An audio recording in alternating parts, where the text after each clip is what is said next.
Part 1. You will hear a conversation between two students who have just started college. The two students are making plans for the evening. First, you have some time to look at questions 1 to 3.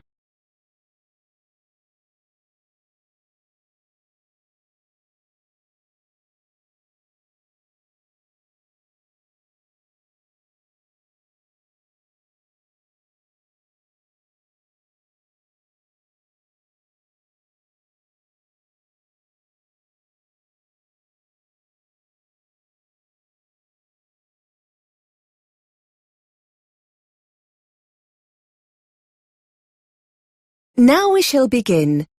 You should answer the questions as you listen because you will not hear the recording a second time.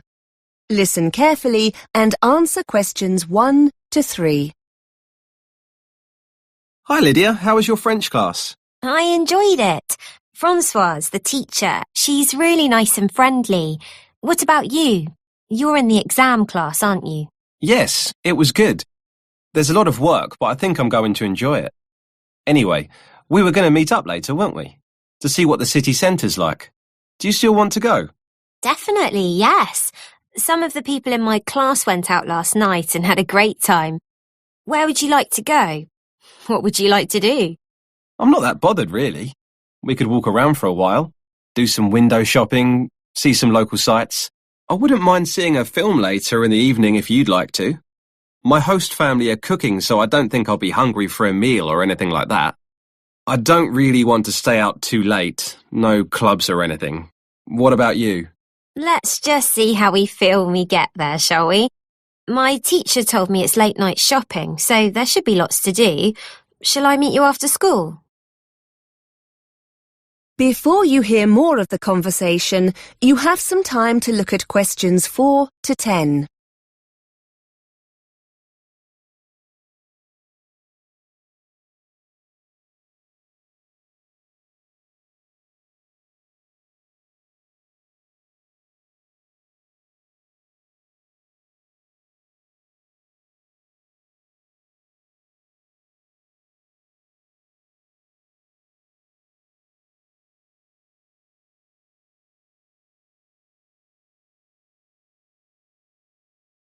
Now listen and answer questions 4 to 10.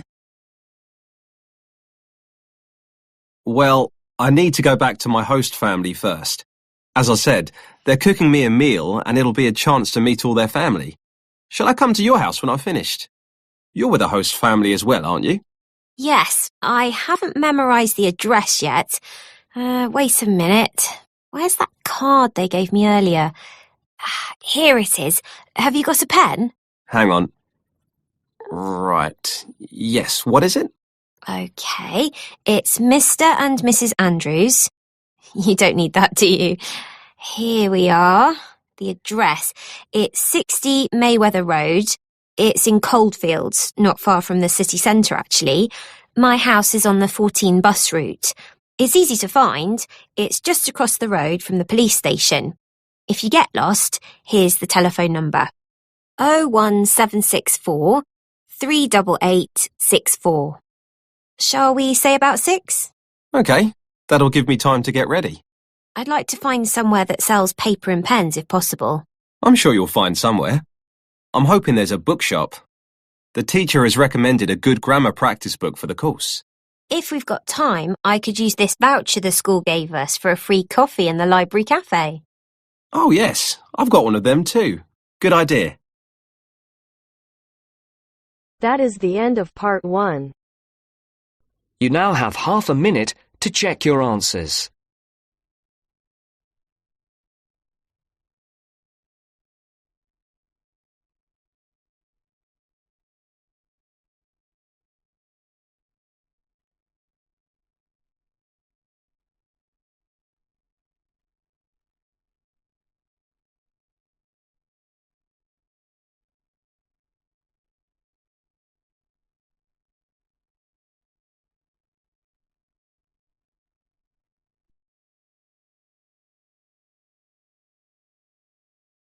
Part 2. You will hear 3 students discussing a language project. First, you have some time to look at questions 11 to 16.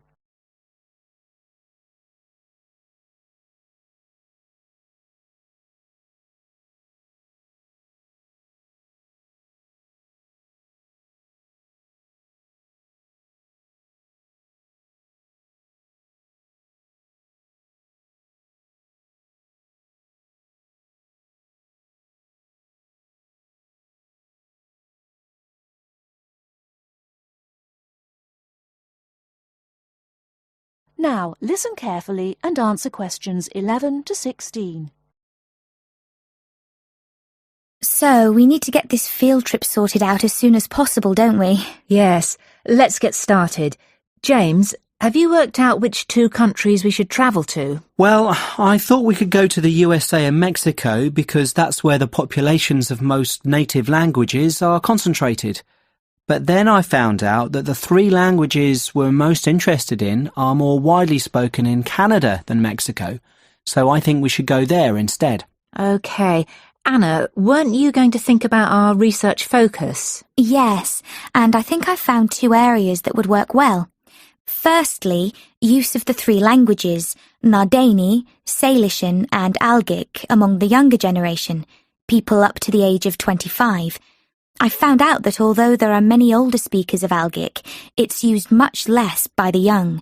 In fact, young people under the age of 25 use both Nardini and Salishan more than Algic.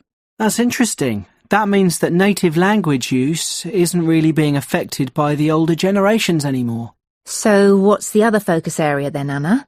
Well, it would be good to try to find out what affects changes in native language speaker populations. You mean things like family life and the influence of popular culture or tourism? Yes, areas like that, but not tourism or culture because they're too general.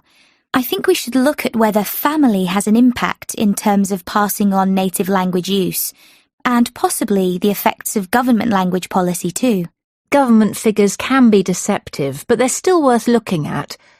Maybe we should also focus on something like job creation and work statistics and the number of people who leave the USA to live in another country instead. Yes. I think emigration would be as useful as language policy. OK then, let's focus on those 3 as well as what happens in families. Before you hear the rest of the talk, you have some time to look at questions 17 to 20.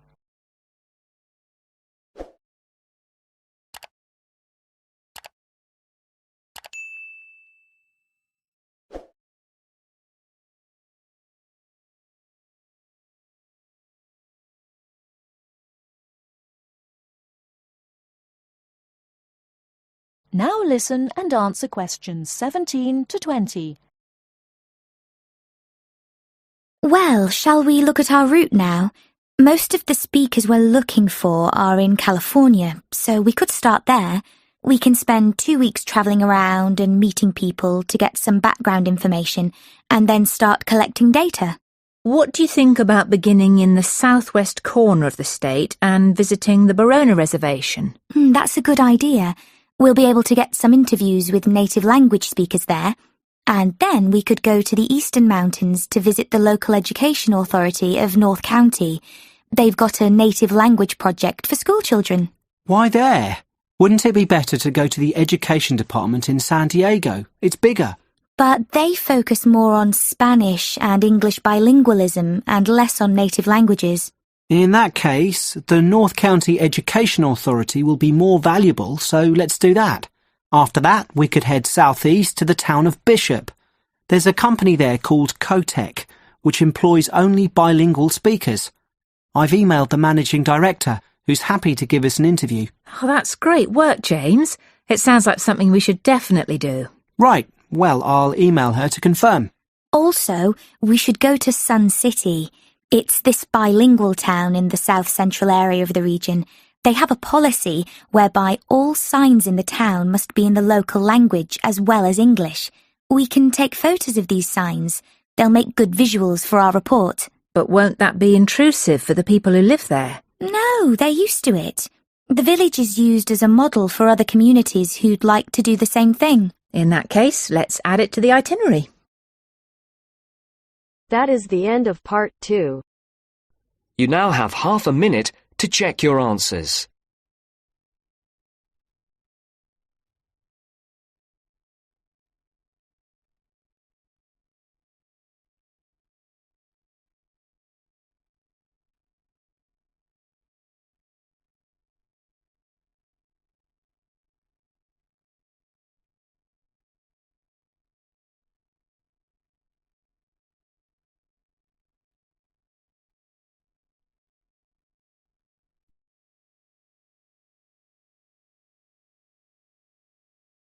Part 3. Tutor answering students' questions about using the college intranet.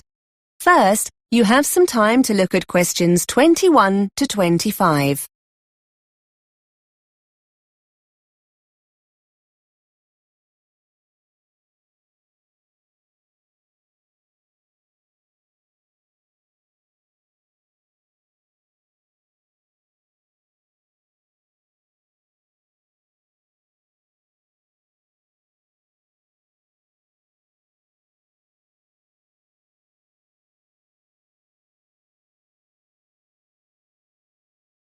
Now listen and answer questions 21 to 25.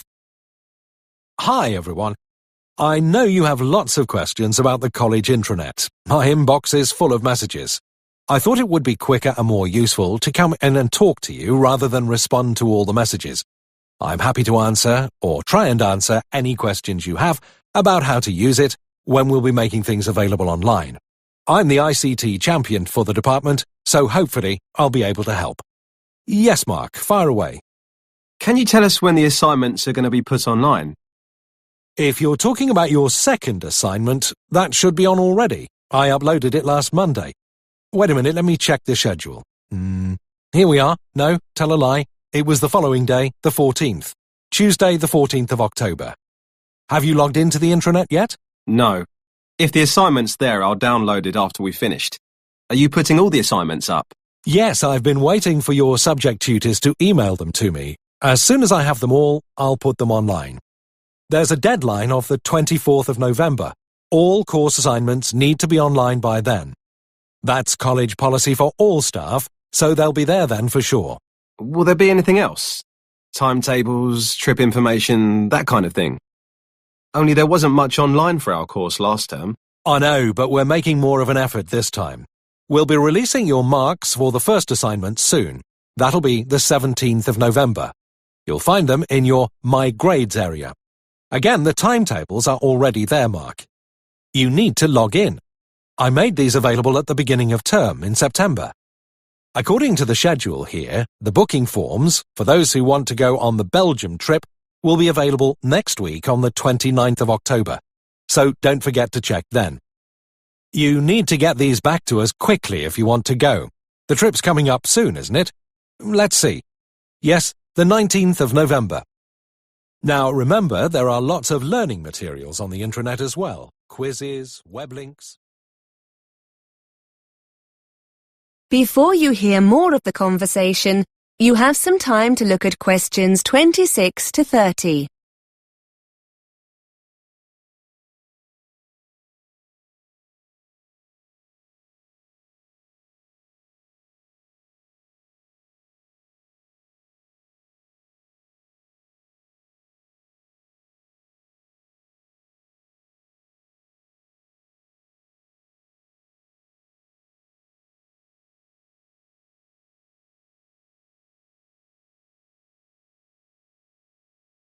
Now listen and answer questions 26 to 30.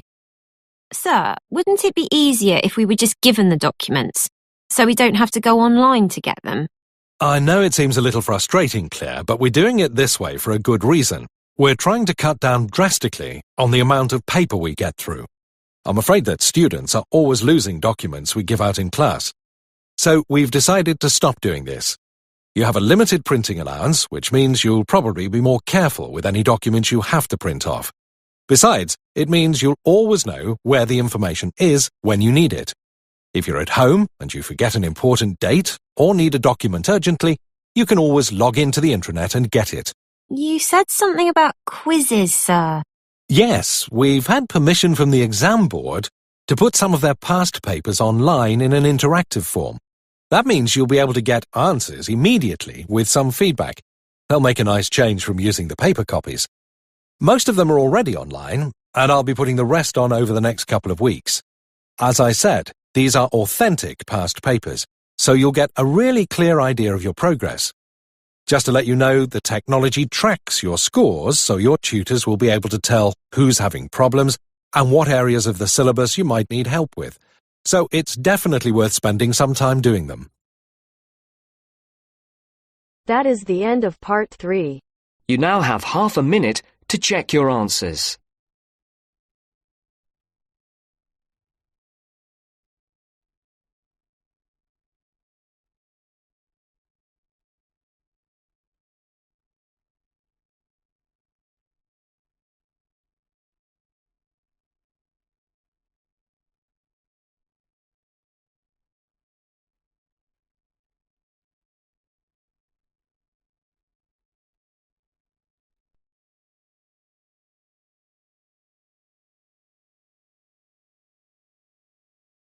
Part 4. You are going to hear a lecturer giving a talk on time management strategies. First, you have some time to look at questions 31 to 37.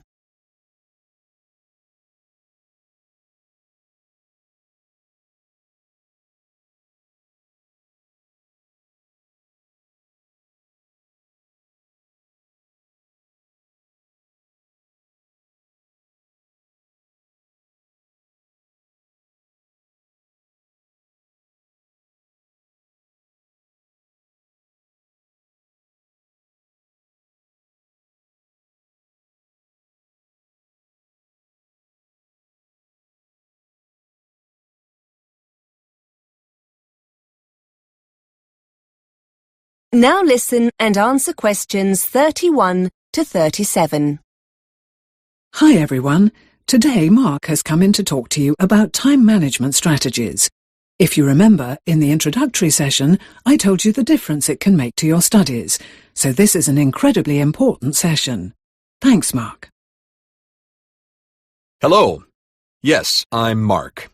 I lecture over in the business school, but I have a bit of a reputation for being rather evangelical about time management, and I'm often invited into other courses to talk about it. So, here I am.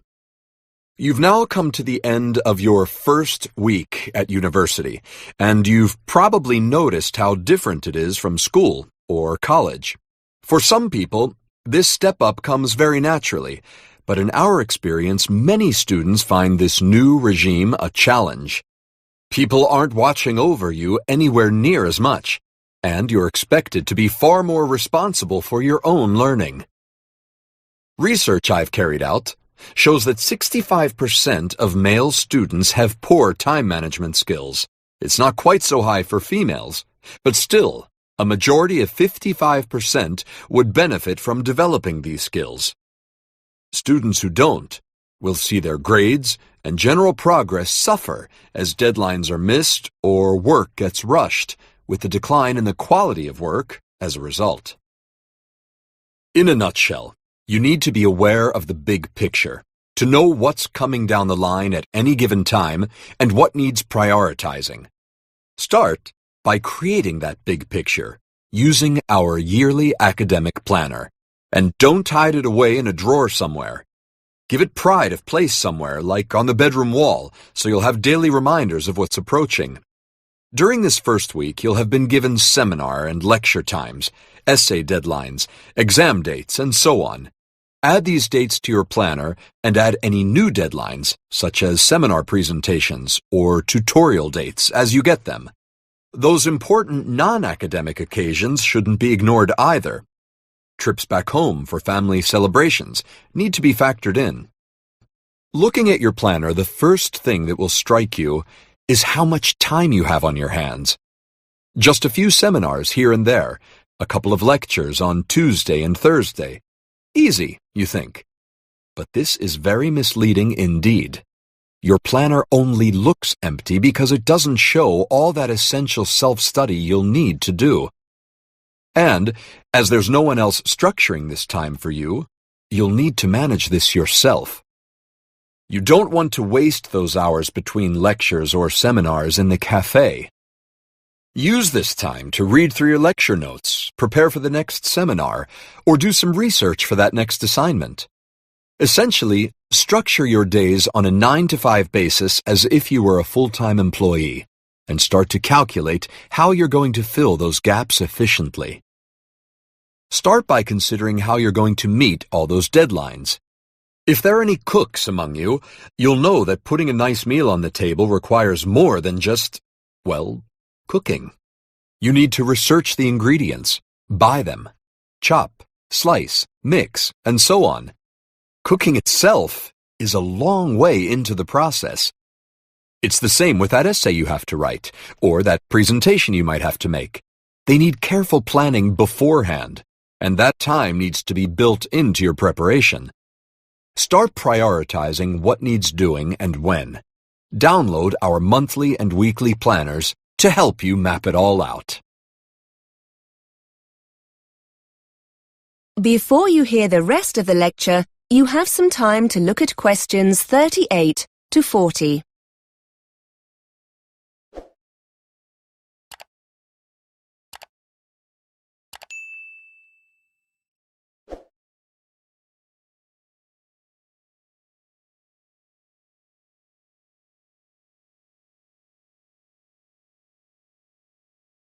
Now listen and answer questions 38 to 40. And here's an important point. When you're planning what to do, be task-oriented rather than time-oriented, and set achievable goals. Finding images for a presentation, for example, is measurable. Simply writing research 10 a.m. to 11 a.m. isn't.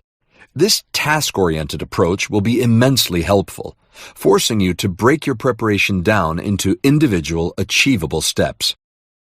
Try to assess when busy periods are likely to occur, such as the week leading up to an assignment deadline.